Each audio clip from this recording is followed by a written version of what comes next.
So Ethan, have you been working on your spooky narrator voice? You got a crypt keeper intonation. Yes, I got it. It's a little lurchy, I feel like. Lurch, what is that? Is that a Teenage Mutant Ninja Turtle? It sounded like No, a from the slur. family of the What is Lurch from? like from the Addams family, the big like Frankenstein ass motherfucker. Oh hell yeah, yeah, yeah. Um, I've been. If we do this every year, I think my bit will be that I steal my voice from the worst horror movie like voice of the movies of the last year. Hmm. Okay. So like, do you remember when do you remember what is it? Us, the Jordan Peele movie came out. Uh huh. Yeah, Do yeah, you yeah. remember that lady's like whole character thing was that she was like kicked in the throat as a kid or something? Oh yeah, she's got the RFK Jr. voice. Yeah, yeah. Before it was cool. Me and my brother were doing that for like months afterwards. We were like, when I was. Oh my god, it literally is just the RFK.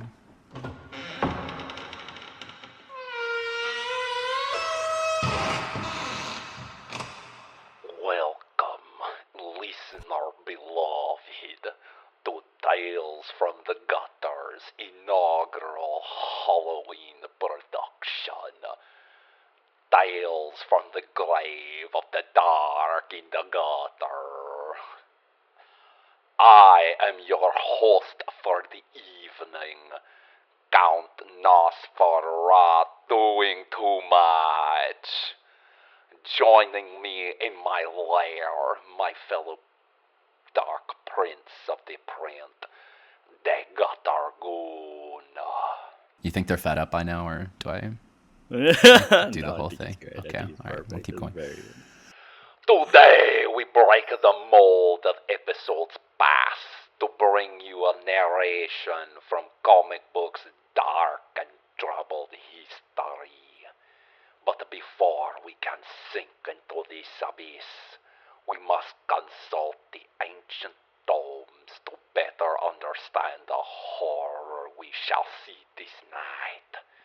And who better to guide us down the crooked hallways of the past than the Gutter Goon himself? To truly grasp the ghastly terror to come, it is necessary to perform a necropsy of the American comic book industry to expose the gruesome innards within. A tale of a family curse and the monkey's paw of success, the rise and demise of EC Comics, from which our story originates, begins in the 1930s. Max Gaines, a shrewd businessman and even shrewder father, made his mark on comics as the first to foster the format of sequential strips bound in a magazine. His association with all American and national comics was the breeding ground for the infestation of early superhero works such as The Flash, Wonder Woman, Green Lantern, and Superman himself. He sold his shares of the company to form EC, then Educational Comics, and later Entertaining Comics.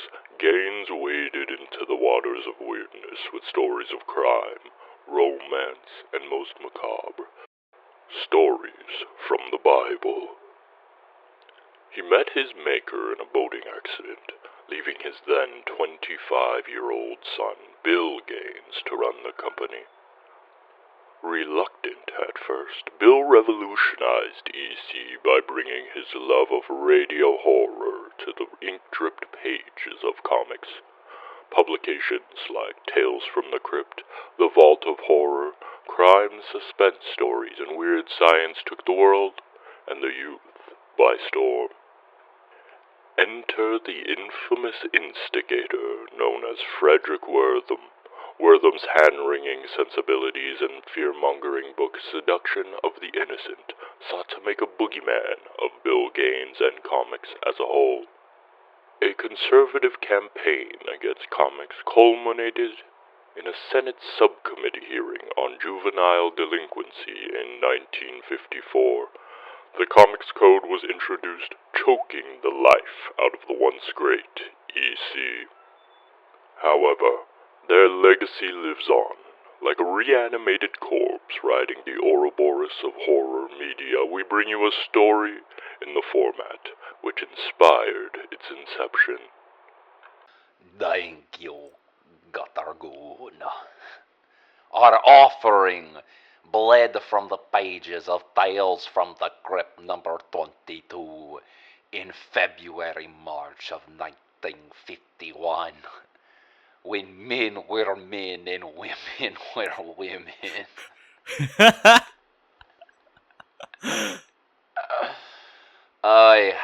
And was written by one of the founding fathers of freaks himself, Mr. Al Fieldstein.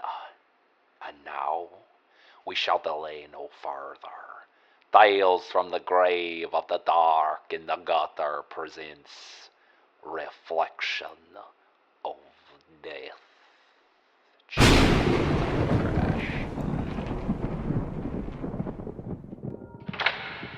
Welcome, dear friends. Come into the Crypt of Terror. I am your host, the Crypt Keeper. I see it is time to tell you another one of my spine-tingling horror stories from my vast collection here in the crypt. Let me see. I know. This one is sure to freeze the blood in your veins, guaranteed to make little shivers run up and down your crawling spine. This little adventure into terror, this chilling ordeal, is about to happen to you. You are the main character. Ready? Get a good grip on yourself. Then turn the page and begin the tale I call Reflection of Death. Ahead of you, the white line that divides the road stretches into the darkness beyond your headlight beam. Beside you, Carl sits puffing on a cigarette. Getting pretty cold, isn't it, Carl? Yeah, and the heater's on the fritz, too. It's good we wore warm clothes. You're at the wheel. You and Carl have been driving since daybreak. In 2 more hours, you'll be home. You're tired now. The strain of driving throughout the day and into the night is beginning to have its effect. Your eyelids are heavy. They keep closing. You'd better take over, Carl. I'm getting tired. I'd hate to fall asleep at the wheel. Okay, Al.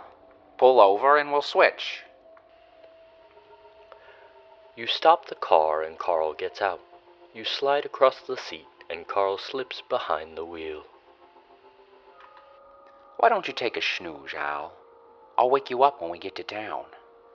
Maybe I will, Carl. You draw your coat up tight around you. Pull your hat down. Reach into your pocket for your gloves.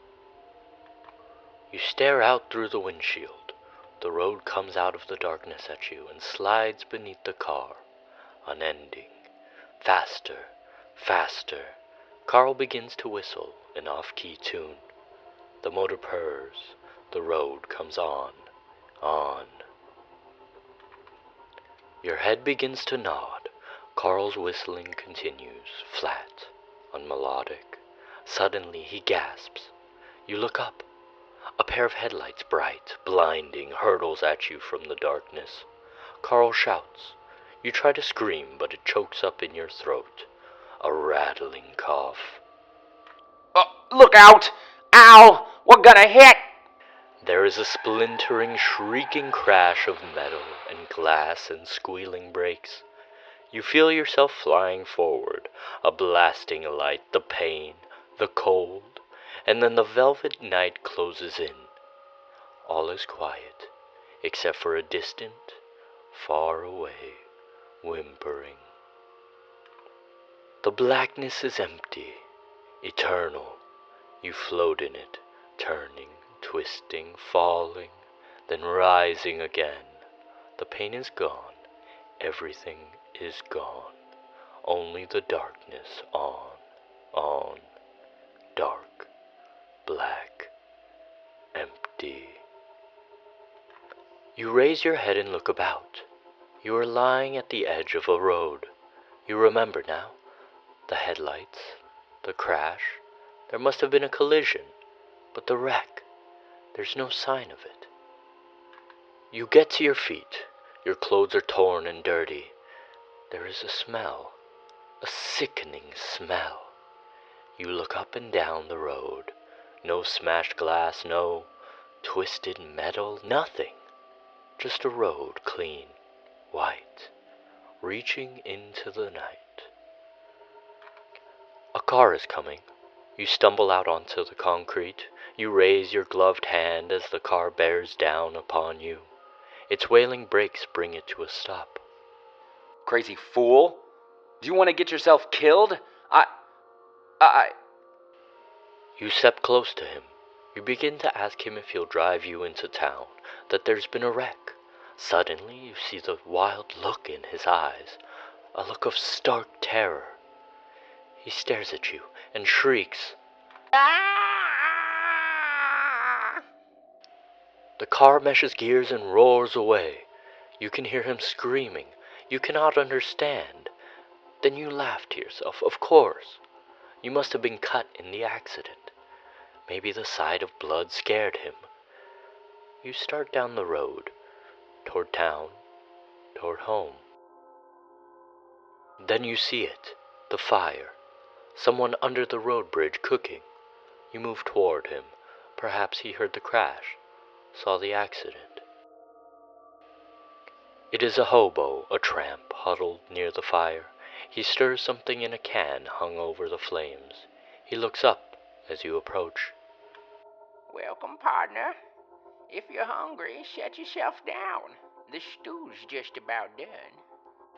You move into the firelight. He looks into the can, stirs it a bit, then turns towards you. Suddenly the blood drains from his unshaven face. He cringes. Keep away. The tramp claws his way up to the embankment and runs, shrieking down the road. You watch him as he vanishes into the night. No! Yay! You continue on toward town. You've got to get help. Then you stop. You look down. A piece of newspaper is under your foot. You read the date. It can't be. February 26th, 1951? Impossible. That's almost 2 months from now. Today is January 1st. You and Carl had been returning from a New Year's Eve party. You had been driving all day. New Year's Day. Now it's New Year's night. Or is it? Another car is coming. You put the paper in your pocket and step onto the road. What do you want? She's frightened. What woman wouldn't be? A lonely road at night. You, a strange man stepping out in front of her car, forcing her to stop or hit you. Of course she's frightened. You are about to tell her not to be afraid, that you mean no harm. But there's no time. She looks at you. Her eyes roll. She gurgles a faint groan and faints. You get into her car. You drive it into the outskirts of town and leave it, the woman unconscious behind the wheel. You make your way home. Home! But then you reach it. The windows are boarded up. You cannot understand. There's a sign tacked to the house. You move closer to read it. No trespassing by order of the sheriff. This property belongs to the People's Bank and Trust Company, foreclosed January 15th, 1951. Foreclosed on January 15th, 1951? But today is... Or is it? The newspaper you found, remember? Have you been unconscious for almost 2 months? You turn away from the house. A lone figure approaches on the deserted dark street. You walk toward him. You want to ask him the date. He comes closer.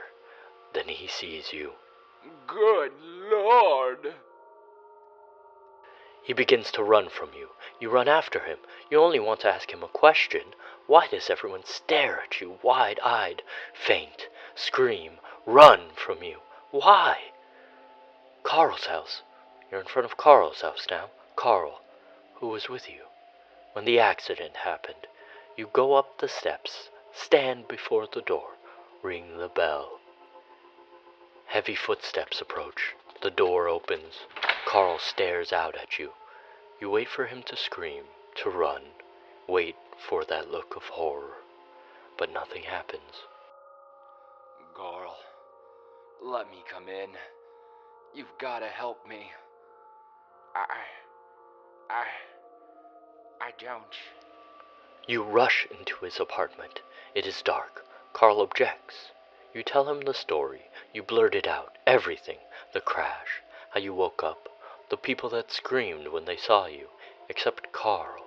Carl did not scream. Carl, your friend. You joke with me, whoever you are. He stares at you blankly.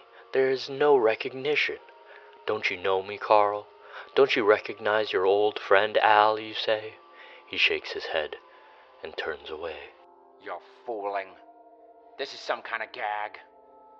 Surely you know that Al and I were in an accident almost 2 months ago. That Al was killed, horribly mangled. And I lost my sight. That I am totally blind. You dead? You gasp. You look around. A mirror. You get up, stagger towards it, and look in. You scream. You open your rotted, torn, decomposed mouth and scream. Carl is at your side, shaking you, shaking you. Al! Al! Al! You look around. You're in the car. Carl is driving. You've been dreaming the whole horrible experience. Wake up, Al. You're having a nightmare. Huh? What? You watch the road as it unfolds beyond the headlight glow and rushes toward you and under the spinning wheels. You wonder if you should tell Carl about your dream. Thank God. Thank God. For what, Al? My nightmare. I dreamed I was dead.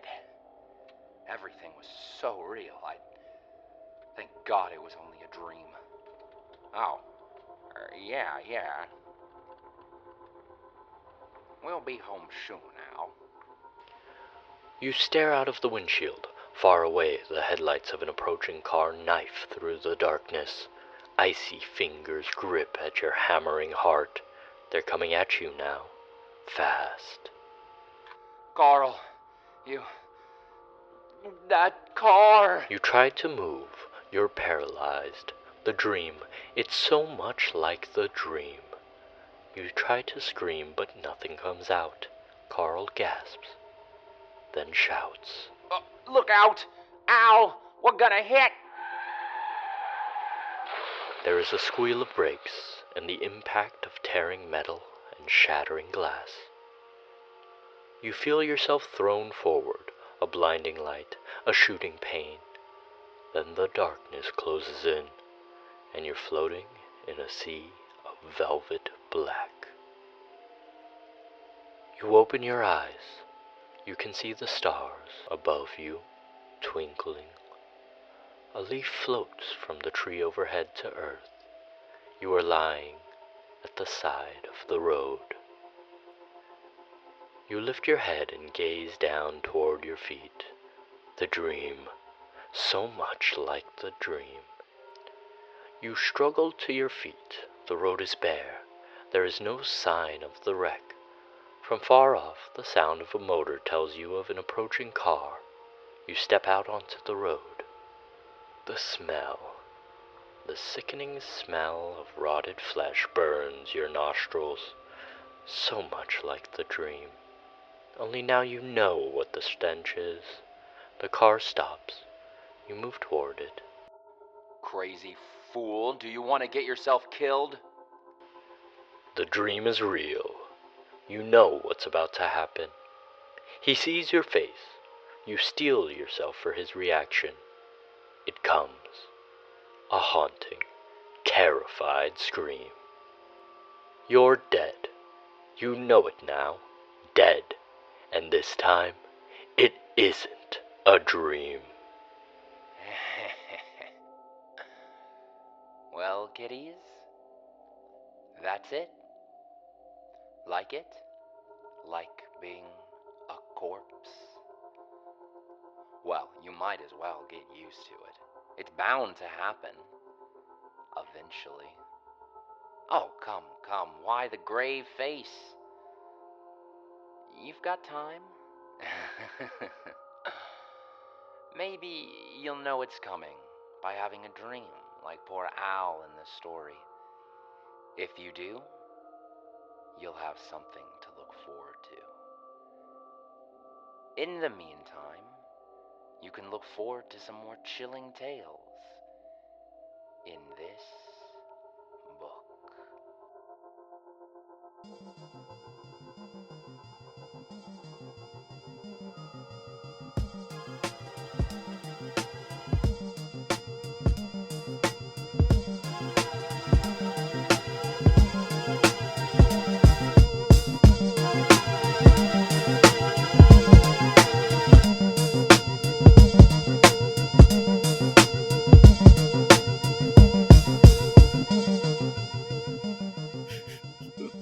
Wow. Crazy that they knew in 1951. That's crazy. Yeah, that's wild.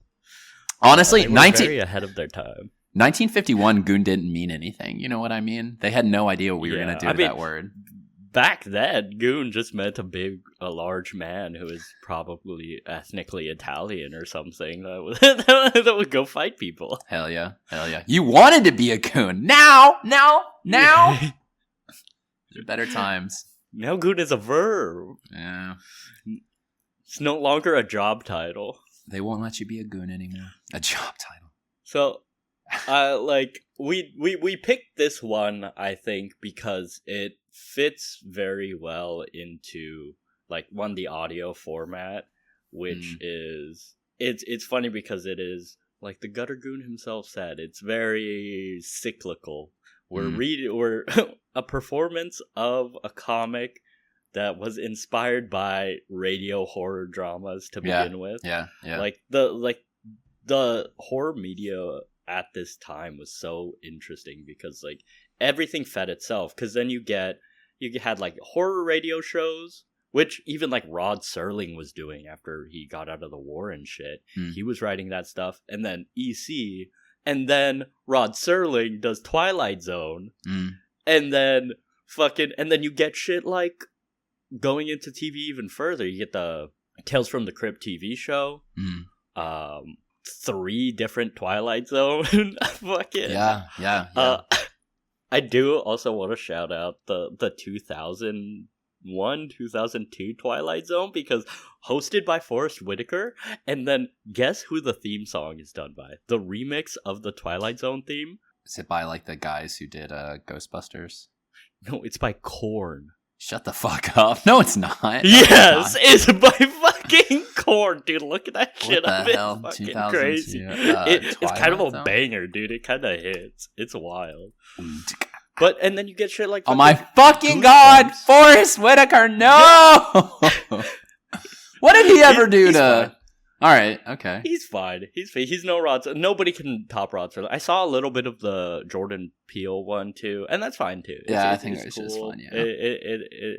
I will say the Creep Show, I think it was a Shudder original, was pretty good also. It had some good episodes. I mean, like all anthologies, it's got... Yeah. They've got, the Creep Show movie, that was the one with, it had, the very famous horror author. You know what I'm trying to say, dude. The only horror author. Clive Barker? No, the other one. Stephen King? Yeah, yeah. That's the one where he eats the grass. He becomes the grass. Oh, yeah. It's very cool. Oh my god. We should have watched Creepshow. It's Like, got yeah, the guy from fucking Naked Gun was in it. That's crazy. Yeah, Leslie Nielsen. Well, yeah. Creepshow's really funny. I like Hell yeah. Creepshow's really, really funny. I really like Yeah. Creepshow. There's his segment's really good Yeah. in it. I I think don't that's even want to talk about the fucking Twilight Zone movie. What the Twilight Zone movie is fucking. They Yeah. fucking killed people. I know. It wasn't worth that it. shit's so fucked up. I'm all That's a for whole other thing, but- I'm all for movies that killed people as long as they made a good product at the end. But if you didn't even like, if The Crow was any worse, then you would feel bad. But like The Crow is fucking great. So It's that so funny one, because worth Steven it. Spielberg has a segment in the Twilight Zone movie, but the story is that it's kind of he phones it in because he was so like Depressed. distraught after the first one, after like the first segment was there, and like fucking he's like fuck, people died, and he's just like I guess I gotta do this one about like old people, I guess, and like said I don't even want to be But- here anymore. I don't even want to be here anymore. Well, yeah, we did kind of like dive into some of these. I mean, like all of them. They're like some of them are better than others, but this one really fit well into the like audio format. Just this whole EC thing in general. We'll probably have to come back to this world and line because like Weird Science is another fucking crazy one that has some really interesting like things about like race and stuff. There's I think it's crime suspense stories, or maybe it's Weird Science, but there's one called Hate where where they fucking kill a Jewish guy in this neighborhood, and then one of the guys that's part of the mob goes back home, and his mom tells him that, hey, you're adopted and you're actually Jewish, and then all his homies turn on them. It's very What the fuck? It's crazy that they were like doing this shit, and like that's why I think as much as the horror stuff and crime stuff, I think there was a lot of political pressure too. Yeah. In terms of, but I will say, like Frederick Wortham, the guy that like really championed the anti-comics, he also said that like Superman was a fascist superhero, and that he's the guy who like coined the whole Batman and Robin are gay thing too, which is hilarious. But he also fucking he testified during the Brown v. Board of Education Supreme Court case on the side of like anti-segregation, because he came and said that like segregation was bad for like developing minds and stuff like that. So it's weird, like it's hard to like pinpoint this guy because like you gotta give him some balls and strikes. Yeah, he's on the right side of history in one point, but then he's on like the wrong side of comics. On, like, all right, well then never mind. If you're on the wrong side of comics, that's what matters. It's very weird, but like his beef with comics, and like there's so many funny fucking like the comic industry like they hate him so much, like especially during this time they put him in comics and they kill him, send him to hell yes, and it's so good. hell yeah. And then also like the whole story of EC, like I would love to see a movie about this, because Max Gaines, the first guy, like the original dude, he's just like, he does not give a fuck about comics. I don't think he's just a businessman. It's a really interesting story of this family, because like he did not give a fuck. And also the official like history of EC Comics, like the book that they put out, I think 2020, like Dark Horse published like this history of EC, and like every single account never shies away from being like, yeah, Max Gaines beat the shit out of his son. Yeah. And he fucking called him a loser all the time. And like all of the shit, like they were like, man, this guy was a real piece of shit. And then Bill Gaines comes in, and he's 25 years old, inheriting this comic book company. And he didn't even want to do it. And then he's just like, you know what? Fuck you, Dad. I'm gonna do my thing. I'm gonna do the shit that I like. Yes. I'm gonna do fucking radio horror, like inspired shit, and like bringing in all these like ideas and stuff that he had. And there's so much, because like the Ray Bradbury's involvement, like they were straight ripping off Ray Bradbury short stories for a minute, and then they got in contact with Ray Bradbury, and Bill Gaines was just like, hey bro, actually I'm just a huge fan, like can you actually just like write some stories for us? And Ray Bradbury was like, hey, fuck it, dude. Yeah, like that's chill. Like, All you had to do down. was ask. Yeah, all you had to do was ask. Like, I cool. think it's such an interesting story, and like their place in comic history is well secured, like undeniable. Yeah, exactly. Yeah. And it's the same as Twilight Zone and everything else. We chose one that's like kind of like a we chose one that's a little bit more I guess horror. A lot of these are that's a funny thing we don't really have time to get into, but the ones that are like pushing forward like very interesting ideas about like, you know, like bigotry and like, you know, like some of them are like a little bit more like like forward thinking and stuff like that. A lot of them are just very dumb morality tales. Like the majority of them are just like very stupid morality tales. I love that this one has no morality to it either. It's just like a fucking dude just dies. Yeah. He doesn't realize he's a fucking zombie. Like I love that as like a like it's like so like meaningless and it's just absolutely scary. You know what I mean? Yeah. Like that's I kind of like that about it too. I think that's a fun like aspect of like some of these stories is when it's just like there is no lesson to be learned. It's just like fucking you can die. Like that's it. At any moment. Yeah, you could die. You will die. Sometimes you'll die twice. I read that this was inspired by the Lovecraft short story. I think it's called The Stranger. You know about that?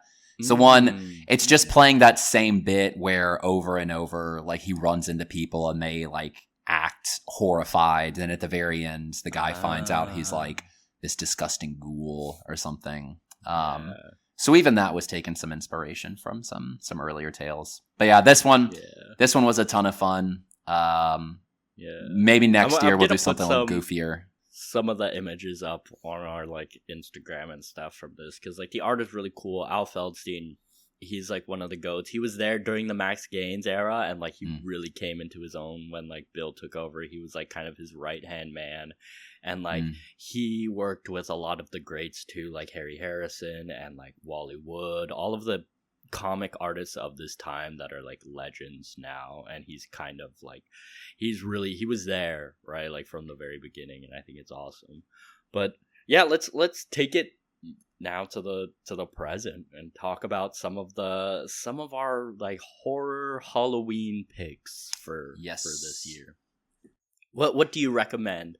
Halloween 2025, what are you reading? Here's what we're reading. My recommendation for this year, honestly, just so happens to be kind of a horror comic, but just in general, this was one of my favorite things I've read all year.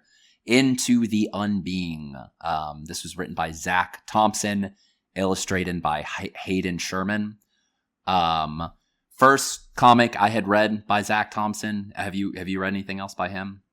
I read the first issue of Body Bags that came out like recently, and that one was pretty cool too. Like, but no, other than this, like, yeah, only that. Like, a lot of Body his Bags is pretty cool. A lot of his other titles, they look like pretty. I assume that one's with just the name, like pretty spooky. Yeah.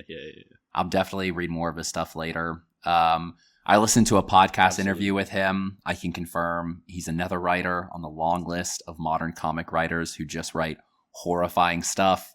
Sounds like a really nice guy. Sounds like he works in a like fucking bakery with 2 Labradors, which is a searing indictment of all of the weird comic guys from the 2000s and 2010s. Like they just fucking needed some more therapy, I guess. You can just write weird shit. The guy who wrote it, you may recognize his art, or sorry, the guy who illustrated it, you may recognize his art from Absolute Wonder Woman and Batman Dark Patterns, which Ethan barely ever talks about. It's not like it's his favorite Batman or anything. I cannot stop talking about Dark Patterns. It's like my favorite fucking shit, dude. Right so now. good. And fucking Absolute Wonder Woman. Yeah. So Oh, good. Yeah. And like his art style too is very different. Like he has a very distinct style, but it is different for each of those things. Which, like we were talking about that before. Like it's he is very identifiable, but everything he does, like it's suited to the story. Like especially this one, it looks so cool. Yeah. And you read this one from the beginning to the end too, and I reread it yesterday. I hadn't even realized how much the art changes. When you think about like Absolute Wonder Woman, it's very crisp and it's very like clean. If you track Into the Unbeing from the beginning to the end, like whatever he's doing, it just gets better and better and better. His really, layouts really too, nice. like talking about the fucking gutters, the way that he structures the panels. Holy and, like, shit! the whole, organic fucking yeah. thing. It looks so fucking sick. Yeah. It's so good. Yeah. In an interview, they talked about how he had a conversation with the artist, and what they wanted to do was in the opening panels. We'll go into the sort of the overview in a second here, but at the very beginning, you were in the real world. It's very grounded, and the panels reflect that. It's like a nice like six square layout, and then by the time the comic's over, it's stained glass window, mitochondria looking horse skulls on top of DNA helixes that never is hard to read and you want to put on your wall. Just like incredible stuff. Absolutely. So good. The basic setup quickly about this comic, why you should read this. It's set in the near future. It's a small group of climate scientists. They are investigating a strange new geological system.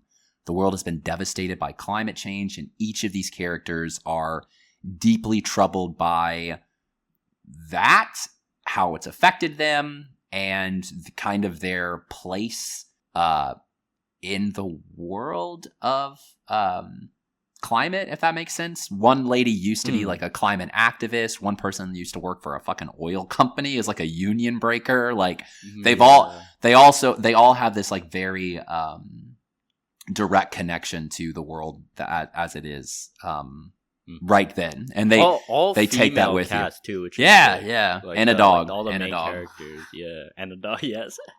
Yeah.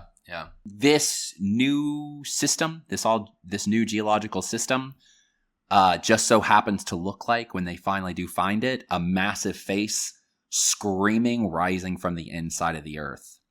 So, of course, what they end up doing is going straight down the thing's throat to quote-unquote explore the cave. And from there, it is just Heart of Darkness type shit. The longer that they stay in there, it starts having an effect on them. The inside of the cave is the inside of this thing called the Leviathan. That's how they refer to it. The body that they're exploring is its own character. Sometimes you have an idea of where they are in the body. Crazy fucking panels where they're spelunking down the side of a pair of lungs that are glowing with like fucking birds flying in the distance while it's happening. Other times you just know that they're somewhere in the body. All leading to this moment where they end up in the head of this creature again, in this strange brain chamber where they confront the thing that has killed, rotted out, and is still decaying the Leviathan from the inside out. Reason I would recommend this for Halloween, I don't know what you think about this. When I reread it, I was surprised how horrifying like it is. When I look back on this comic, I think about like these amazing backdrops, how fucking cool it is, how like interesting the characters are. You also forget that it is horrifying, scary so many times. Absolutely. I think one thing it does really well too is like the psychological aspect of it too, because there are like all of these like journal pieces, a lot of the like, because they find a bunch of like other explorers that have died and things like that, and like pieces of their like journals and stuff, and like I think that aspect of it is like really fleshed out well, and it complements like the actual like visuals and like the things that they're encountering like in real time. They're always like you can like feel the trauma. They're very, very smart about like when, who is narrating what. So they'll be responding to these like horrible changes in their body in a very like stressed out kind of traumatic way, but it puts you right into their heads as they're seeing this like part of their body that's changed. Very cool. You were talking about the journal pieces that they find in the interview.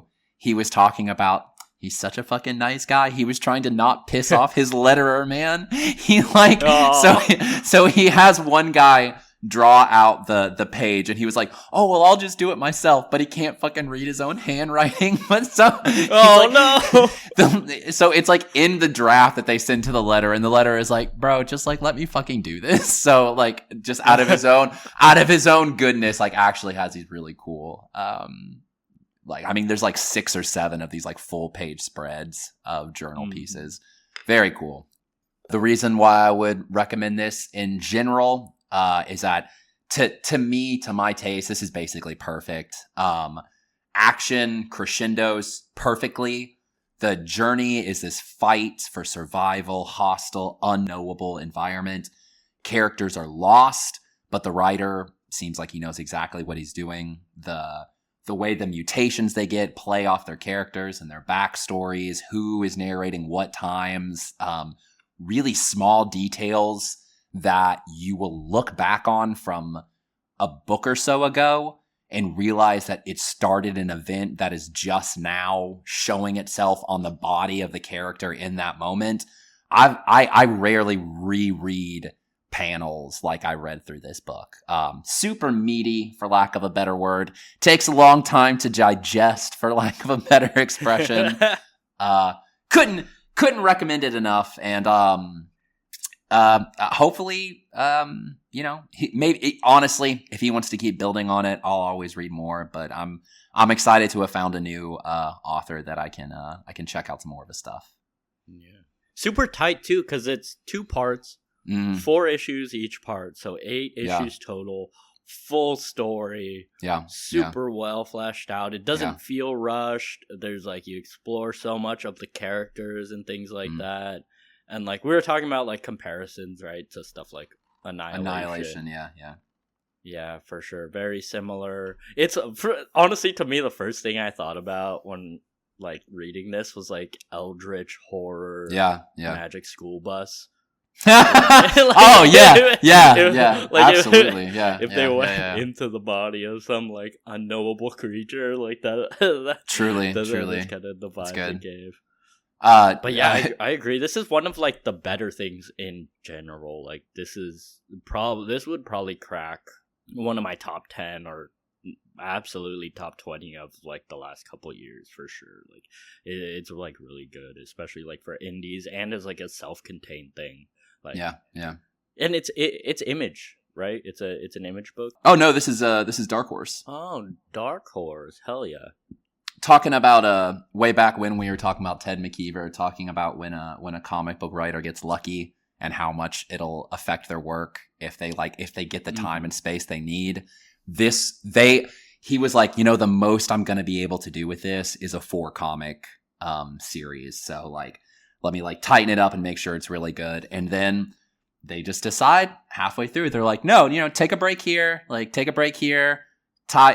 wherever you want in 4, and then we'll do another 4 after that. And he was like, oh my fucking God, thank you. And that would have been it would have been amazing, but it needed more.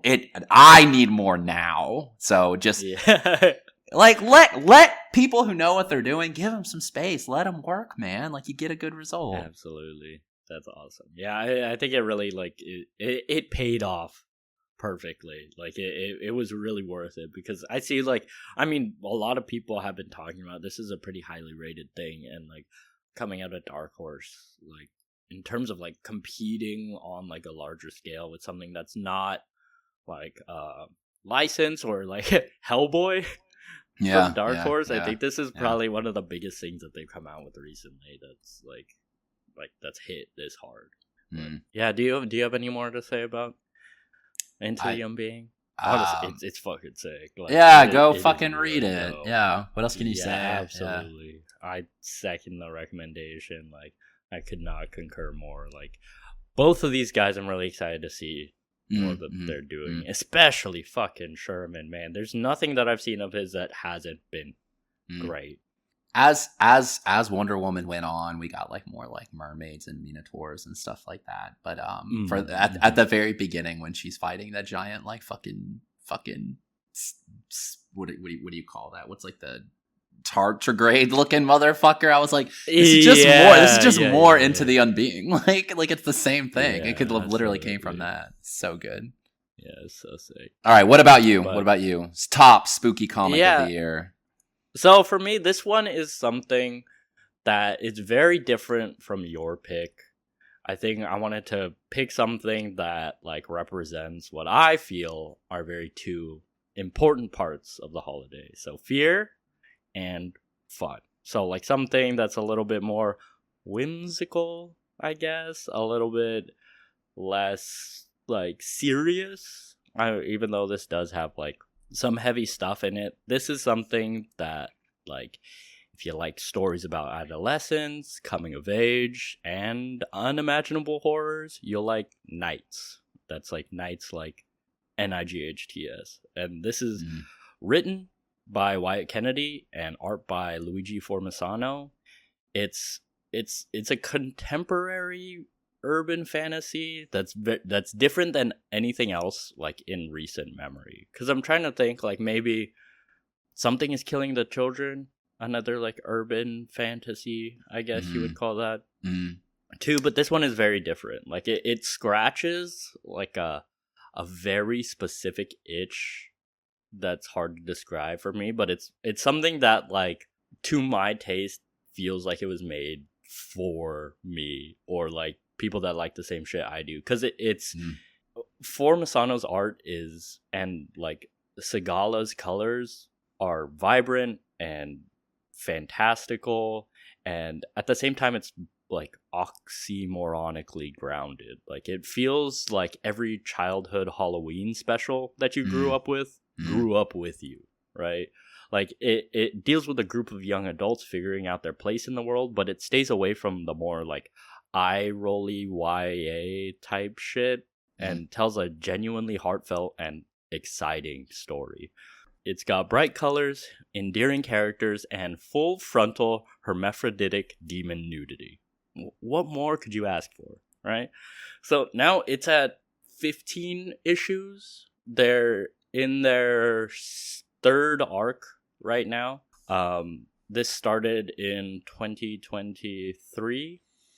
And the story begins when teenager Vince Okonma moves in with his older cousin Ivory after the death of his parents. And it's set in an alternate version of like the early 2000s. Florida is owned by Spain, and supernatural creatures like vampires and ghosts deliver pizzas and play video games. So they exist like casually like among this world, and like that's how the comic opens. It opens with like an opening scroll type of thing. It's very like global. This America or this world is like everybody speaks Spanish and Japanese and Chinese and German, and like it's a very like globalist society. It's very cool, and it doesn't like dwell too much on it, but that's just kind of like the framing, which I think is so really must be an alternate universe to have like a multicultural society in fucking Florida. Yeah. And then Vince and Ivory live, like part of this book is like a roommate hangout book. It's got like two sides, and like their roommates are Matt, who's a talking skeleton who can't move on to the afterlife until he solves the mystery of his murder, and then Gray, and she's the self-proclaimed greatest vampire to ever live, and Vince falls in love with her, because who wouldn't? And the setup's only kind of like the tip of the iceberg, like as the characters tackle not only their relationships, but like gothic horrors, werewolf assassins, monster hunting, secret societies, and generational trauma. So like it's this mix of like a coming of age story and something more akin to like something like Something is Killing the Children, where there's a really well thought out mythology of this world. there's these evil forces. Like the whole supernatural element is blended in really well into the world, and like the art is like, it's bright, it's colorful, it's very bright. I don't know what, like, it looks like the world's best web comic, honestly.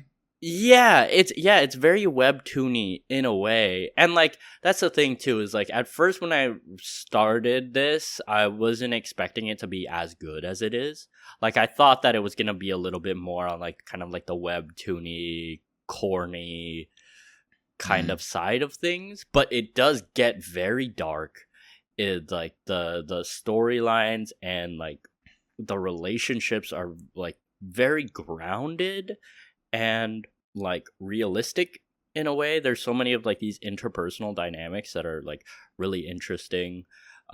So much of it has to do with like getting older, because a lot of like these characters are in their like late teens and their 20s, and like getting older, trying to like figure out what they're gonna do with the rest of their lives. And then some of them are dead, some of them are undead, some of them are like werewolves and shit like that. And it's kind of like, it's like a better version of like so many of those like early 2000s 2010s like CW type of shows. You know what I mean?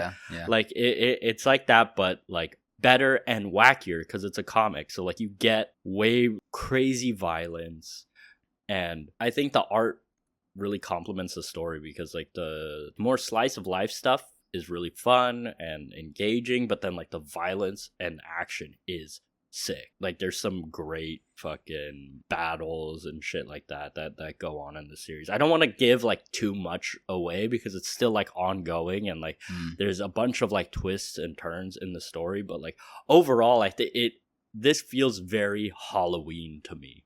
This feels like, I remember putting on those, you know, Disney Channel, Cartoon Network, Nickelodeon Halloween specials, you know, and this feels like the R-rated version of that.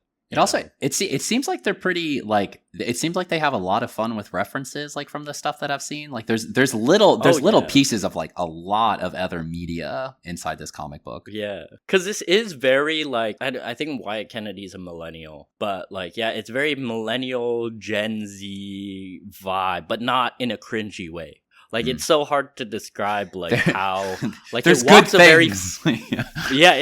It walks a very fine line. And I think that's, like, where, like, that's what really hit for me, is that it could very easily be this, like, corny webtoony thing. Not that there aren't good webtoons, but, like this very corny, kind of bland, shallow thing that's just fun to look at. But then once you actually read it, like, the story's really good. There's so much...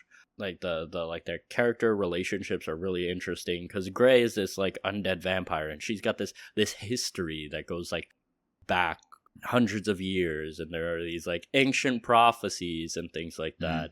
And then Ivory and Vince are like dealing with the death of family, and Ivory has this like guilt from all of this stuff that I'm not gonna spoil.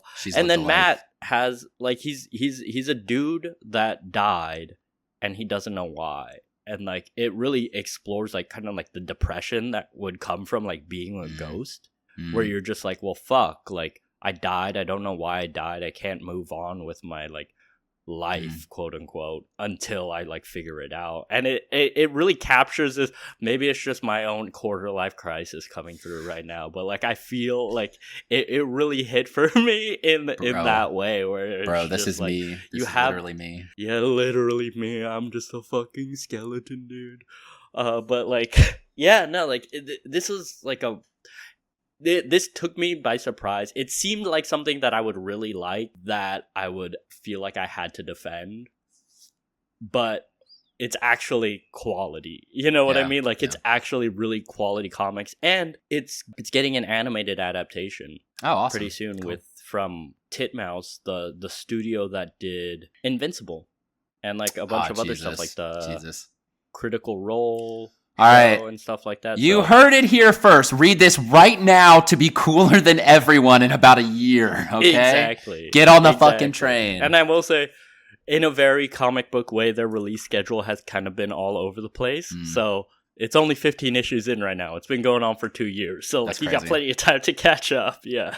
So I think just to reinforce everything you just said, I haven't read it, but skimming through it. One, anytime a story is not a story that takes place in North America, anytime it is not in New York City or a city that's supposed to be based on New York City, always a huge fan, you know?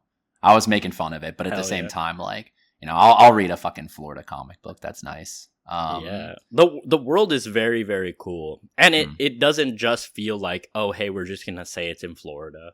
It feels like, you know, there's like a swampy vibe to it. There's like all of this like cool like architecture and shit, and like the whole idea of the world is baked into the art and the design and everything like that. Every issue too, they like release like a little playlist for it. This is a super like indie kind of, because like the it's published by Image, but the creative team, like, they make shirts and they put together like a playlist for each thing. The way that they separate the arts is into like seasons and stuff like that. Cool. Like, they're very hip to the fucking like multi-platform kind of tie-in thing in a way that doesn't feel like pandering or just like a cash grab. Like, they were even like, they had a whole Kickstarter going to like keep this comic going and stuff like that. Wow. So like, cool. they're super indie vibes, and just like it seems like a very tight team that like is really invested in this world and like these characters. And like, I've been having a really great time like just following this, and like every time a new issue comes out, I'm pretty stoked because like the story is really cool, and it's got a little bit of everything in terms of like horror stuff. There's like more traditional kind of like vampire monster stuff, and then you get more kind of like gothic mythology, like historical folklore type of stuff too. And it's fun, it's funny. I think Wyatt Kennedy has like great voices for these characters, and like, I love when you can read something that has young people that sounds like young people, not some fucking 50-year-old white guy trying to write the exaggerated swagger of a black teen, you know? Like, fucking, like, this, like, I'd say, like, something like this, and then maybe, like, I don't know, Ziegler's Miles series are, like, probably my top two, like, favorite, like, younger character kind of voices in comics right now. I think they do a really good job of, like, capturing a younger voice. Well, I guess for Wyatt Kennedy, it would be like his age range right now too. But yeah, overall, super fun, like really cool comic. I recommend it to anybody to check it out for sure. I think I breezed through a little bit of it, and just to double down on everything you're saying, a lot of body horror, a lot of shots of skeletons playing basketball, and many pages of werewolves and other demons in their apartment, like drinking coffee and having emotional conversations. Absolutely. I fuck with it. It's crazy because like the violence and like the action like hits you like a brick, and so do the emotional moments, because like there's some shit in it that is like, damn, this is like kind of too real for this. Like, we shouldn't. Like, why are we doing this right now? Like even like shit like relationship talks. Cause like fucking Matt, before he died, he was in like a throuple, and then he has to see that throuple kind of move on with their life without him, and it's like, fuck, dude. Like, what the hell? Like, what are we doing? Like, Jesus Christ, man. Damn. Like, when the throuple becomes a couple because someone died. Yeah, it's just like, damn. Well, shit. Like, it's crazy. It's really interesting. Like, it's heavy in a lot of like really good ways, and it's unique in this like generation. I think too. I think it's something that like, if I was like a younger comic fan, this like would be my thing. Gateway, you know? Give this to your like, your fence-sitting like comics fans. Absolutely. Yeah, I mean, there is like a lot of like nudity and violence, but like, I think teenagers, the kids love that. Like, they fucking love that shit. And I think this would be like a great, like, I mean, we're both teachers, but like, working with like teenagers and stuff like this, if I did not have to abide by like the rules of professionalism, I'd be like, bro, you gotta fucking check this out. Like, you would love it, type of thing. I swore an But oath. yeah. Any Overall, other? check it out. Any other shout outs 2025?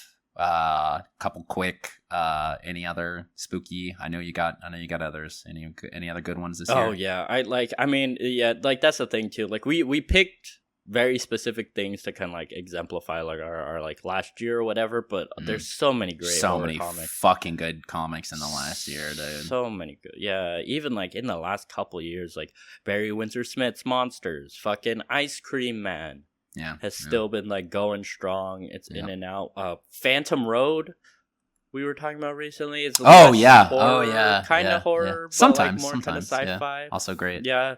Phantom Road's great. You said you like the Universal. I was gonna say Universal Monsters lines.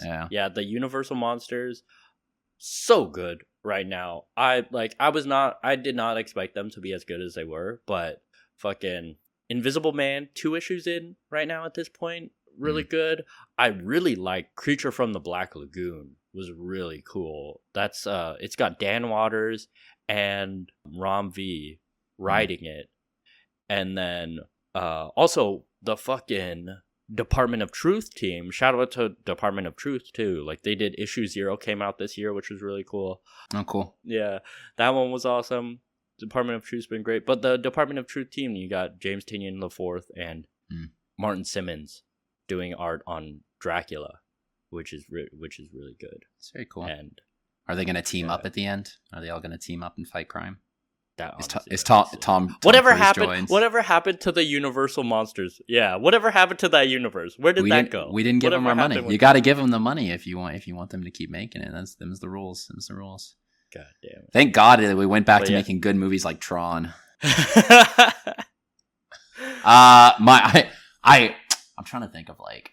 I think this is preaching to the choir, but Absolute Batman went out of its way to decide to be a horror comic, and you gotta give them fucking gotta give the credit where it's due. That was a just it's been spooky for a while, but in the last arc, those are like some of the coolest horror comic images that I've seen in a long time, and it's coming from a fucking Batman comic. Shout out to him, dude. Hell absolutely.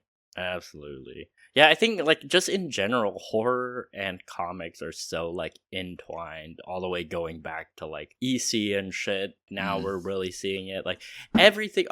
Everything James Tynion IV's doing, fucking Exquisite Corpses and shit like that. Yeah, that's a Halloween. That is an actual Halloween comic. Yeah, forgot about that. I'd say that's more like action than it is like horror. But it happens on Halloween, so you gotta. Yeah, it is like an actual Halloween story, which is really cool. But yeah, all of his stuff has been awesome. Like the Deviant and stuff like that has been really cool. There's too much horror comics. Literally, sorry. At this point, like can't read them all, but like everything's pretty good.